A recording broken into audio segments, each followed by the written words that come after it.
नमस्ते। आज मैं BA third semester sociology second chapter लेके आई हूँ, उद्विकास।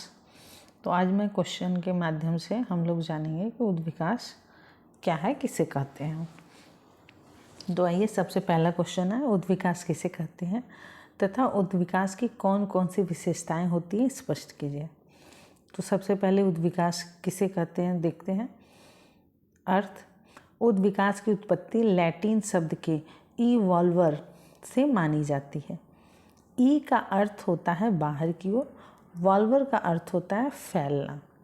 अर्थात उद्विकास का अर्थ किसी वस्तु का फैलना या बढ़ना।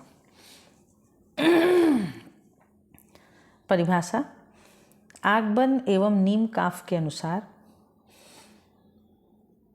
एक निश्चित दिशा में होने वाले परिवर्तन को उद्विकास माना जाता है।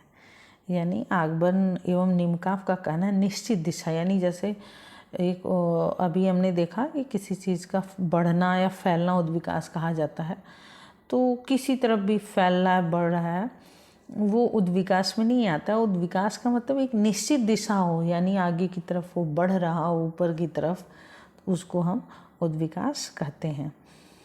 दूसरा है मैकाइवर एवं पेज के अनुसार, जब परिवर्तन में निरंतरता ही नहीं वरन परिवर्तन की एक दिशा भी हो, तो ऐसे परिवर्तन से हमारा तात्पर्य उद्विकास से है। मैकाइवर का कहना है कि परिवर्तन में निरंतरता ही निरंतरता का मतलब होता है, जो उद्विकास होता है ना, वो सतत होता है, मतलब हमेशा हर क्षण उसमें परिवर्तन होता रहता है। तो इसीलिए इसको निरंतरता कहा गया है। तो निरंतरता ही नहीं बल्कि एक निश्चित दिशा भी हो, जैसे आगे की तरफ बढ़े, तो ऐसे परिवर्तन को उद्विकास कहा जाता है। देखिए, हम आगे चैप्टर में परिवर्तन जानेंगे। परिवर्तन क्या होता है? परिवर्तन में होता है बदलाव होना किसी चीज़ में भी। तो बदलाव आगे पीछे दोनों हो सकता है, लेकिन उद्विकास यानी जो सामाजिक परिवर्तन में उद्विकास वाला परिवर्तन है, वो निश्चित दिशा हो, आगे की तरफ बढ़ने वाली हो, ना कि पीछे आगे अगल बगल, ऐसा नहीं। एक निश्चित दिशा उसका होना जरूरी है।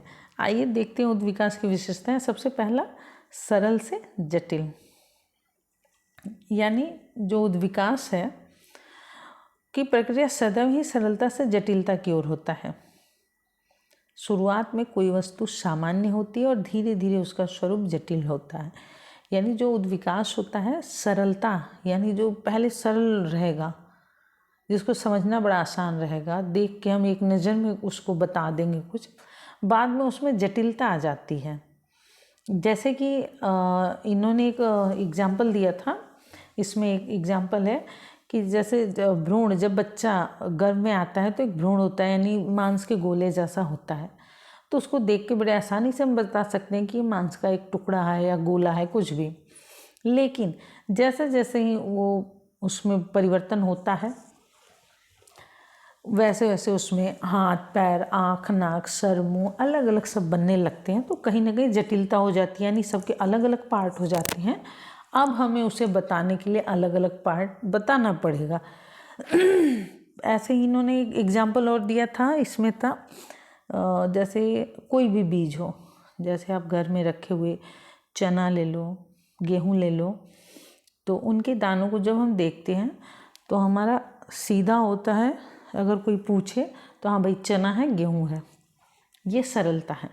लेकिन उसमें जटिलता क्या है? उसके अंदर जड़ भी है, पत्ते भी हैं, फूल भी हैं, फल भी हैं, सब उसके अंदर है, जो हमें दिखाई नहीं दे रहा है। तो जब हम उसको ज़मीन में गाड़ देते हैं तो उसमें निरंतरता होती है। जैसे ऊपर मैकाइवर एवं पेज ने कहा कि परिवर्तन में निरंतरता, यानी उसमें निरंतरता होती रहती है और वो बदलता रहता है। तो उसके बाद उसमें अलग अलग उसके जड़, तने, फूल, पत्ते, फल सब अलग अलग हो जाते हैं।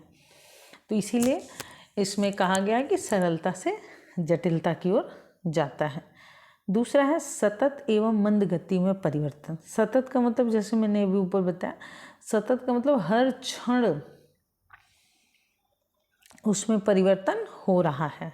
मंद गति यानी बहुत ही धीमी गति से।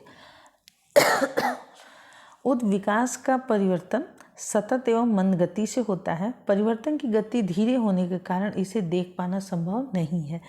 यानी जो उद्विकास का परिवर्तन है सतत और मंद गति से, मतलब हर क्षण हो रहा है, लेकिन इतनी धीमी गति से हो रहा है कि उसे देख पाना संभव नहीं है। जब उसमें परिवर्तन आता है यानी लंबे समय के बाद हम उसके परिवर्तन को समझ सकते हैं। जैसे एक बीज को जब हम डालते हैं, चने या गेहूँ के बीज को ज़मीन में जब मिट्टी में डाल देंगे तो उसमें उसी क्षण से उसमें मंद गति से सतत, मतलब हर क्षण परिवर्तन होना शुरू हो जाता है।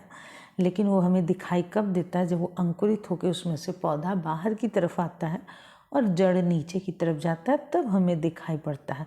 तो इसलिए हम उसको परिवर्तित होते हुए देखना असंभव है, यानी नहीं देख सकते हैं। जब वो जैसे पहले उसके निकल आएगा, अंकुरित होगा, फिर जड़ निकलेंगे, फिर धीरे धीरे अंकुरित में पत्ते आ जाएंगे, तो ऐसे हमें दिखते हैं। तो इसीलिए इसकी जो परिवर्तन उद्विकास की होती है वो बहुत सतत रहती है, यानी हर क्षण चलती है और बहुत ही मंद गति से चलती है।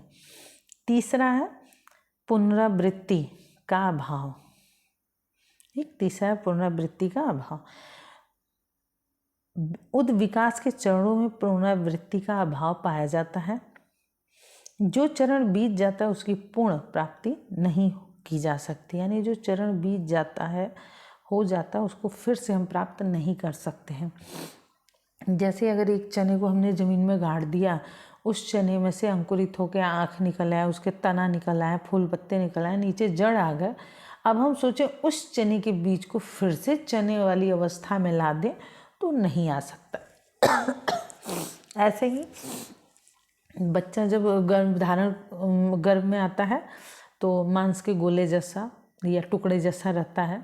फिर जब उसके विकसित हो जाता है, हाथ पैर आँख नाक मुँह सब बन जाते हैं, तो आप फिर से चाहो वो फिर से वापस उसी अवस्था में चला जाए, एक मांस के टुकड़े या गोले जैसा, तो वो नहीं हो सकता। तो उद्विकास में जो उद्विकास के चरण है आगे की तरफ होते हैं, उनमें फिर से लौट के आने, उसी अवस्था में आना उद्विकास नहीं होता है। तो उद्विकास का अर्थ है कि उद्विकास हमेशा सदैव सरलता से जटिलता की ओर होती है, मंद गति से होती है और इसका एक निश्चित दिशा निर्धारित होता है उद्विकास का, यानी आगे की तरफ ही बढ़ेगा, पीछे नहीं आएगा। पीछे आने का मतलब पुनरावृत्ति हो रहा है, तो उद्विकास में ऐसा नहीं होता, वो आगे की तरफ ही बढ़ता है, इसकी एक निश्चित दशा होती है। धन्यवाद। अगर क्लास अच्छा लगा तो लाइक और सब्सक्राइब ज़रूर करिएगा। मिलते हैं नेक्स्ट वीडियो में।